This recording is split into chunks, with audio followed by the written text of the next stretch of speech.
keterangan kepada penyidik, Dr. Rismon Hasyiholan Sianipar meminta kepada pelapor saudara Joko Widodo melalui penyidik agar tidak mencabut laporannya, agar kasus ini benar-benar sampai pengadilan. Kami yang terlalu awal, biasanya kami molor, mohon maaf. Hari ini kita ada dua agenda. Yang pertama pemeriksaan lanjutan terhadap Dr. Rismon Hasyiholan Sianipar. Ini adalah kali ketiga di tingkat penyidikan. Sebelumnya sudah ada sekitar 8 video yang ditanyakan berkaitan dengan kasus ijazah palsu saudara Joko Widodo. Dan masih tersisa kira-kira 3 video yang transkripnya sudah dibuat oleh penyidik dan tinggal dipertanyakan tentang isi video-video tersebut kepada Dr. Rismon Hasyiholan Sianipar. Yang belum itu adalah berkaitan dengan kegiatan saat ke Sulu tanggal 15 dan 16 April 2025 yang lalu. Selebihnya sejumlah podcast sudah diperiksa dan dijelaskan, termasuk kajian tentang apa yang menjadi dasar kesimpulan ijazah saudara Joko Widodo itu tidak identik dan pembandingnya apa saja, teknologi atau sistem yang digunakan apa, dasar-dasarnya seperti apa, sebagaimana yang sebenarnya sudah kita ketahui, tapi tadi lebih rinci ya, karena ada istilah-istilah teknis yang dijelaskan, sehingga beberapa masalah atau kendala teknis yang bikin lama itu, pertama print outnya sampai 24 berkas, yang kedua setiap halaman harus ditandatangani, makanya kalau di total bisa ya 1000-an halaman begitu untuk berkas-berkas keseluruhannya, dan itu yang membuat lama, belum lagi saat pengetikan ada tipu-tipu atau ada salah redaksi baik kata maupun kalimat yang itu membuat lama. Secara substansi Dr. Rismon Hasyiholan Sianipar telah menjelaskan secara argumentatif dengan dalil-dalil ilmiah sesuai dengan kepakarannya sebagai ahli digital forensik.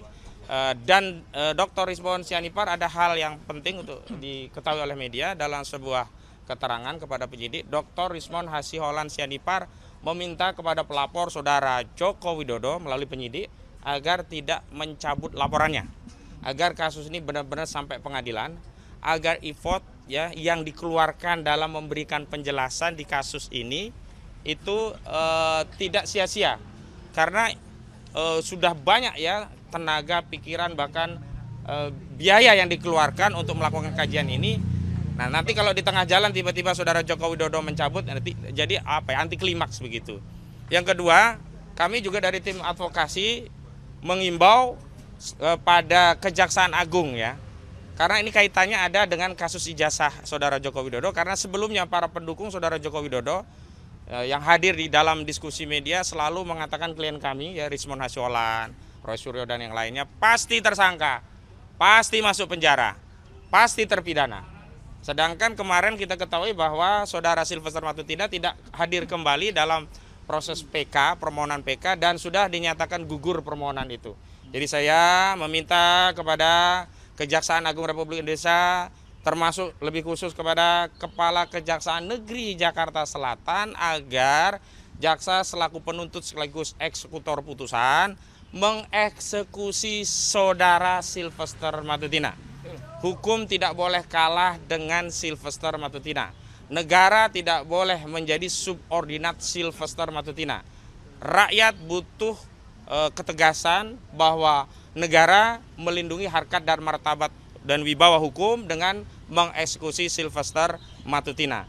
Dan kami juga dari tim advokasi menginformasikan bahwa nantinya Dr. Rismon Sianipar Hasyiholan dalam pemeriksaan ini akan meminta kepada penyidik di tingkat penyidikan agar kami bisa menghadirkan ahli.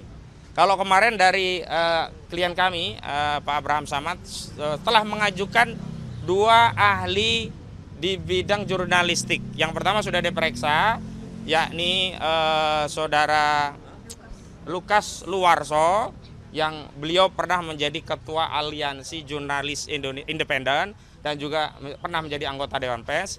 Dan Jumat besok ada pemeriksaan terhadap Pak Bambang Harimurti, pernah menjadi pimpinan redaksi majalah Tempo dan juga pernah ada di Dewan Pers.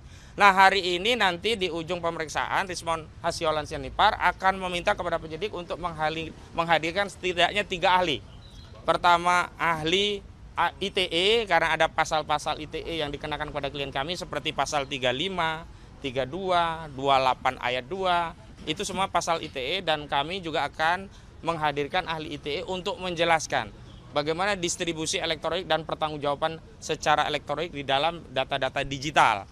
Yang kedua, karena pasalnya ada pencemaran dan fitnah, juga ujaran kebencian dan permusuhan, nanti ada faktor bahasa yang harus dijelaskan oleh ahli. Karena itu kami nanti akan meminta agar melalui penyidik di penyidikan ini diperiksa ahli kami, ahli bahasa. Bahkan kami sudah mempersiapkan spesifik ahli bahasa linguistik forensik. Jadi lebih spesifik. Belum kami sepil namanya, kami sedang berkoordinasi. Yang jelas ahli ini kami akan hadirkan. Kalau biasanya di dalam pembelaan kami hanya menghadirkan ahli itu di persidangan. Di kasus ini kami sudah mulai menghadirkan ahli-ahli itu untuk diperiksa di tingkat penyidikan. Yang ketiga tentu ahli pidana. Nah, ahli pidana kami siapkan 2 orang.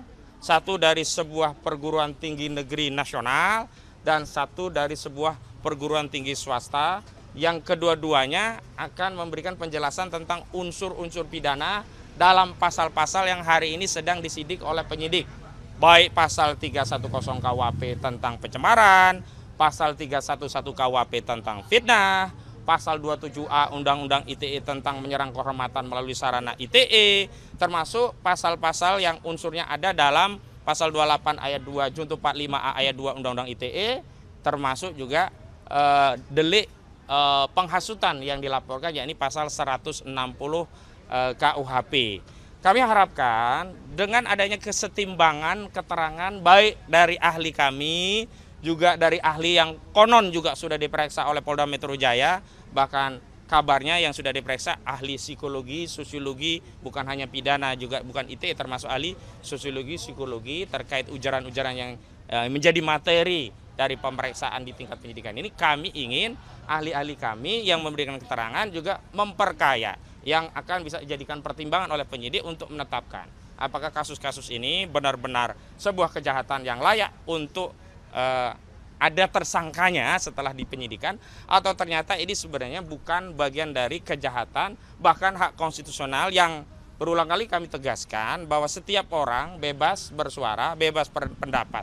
Bahkan kendati ketika pendapat itu keliru, pendapat itu salah, tetap saja tidak bisa menjadi kejahatan.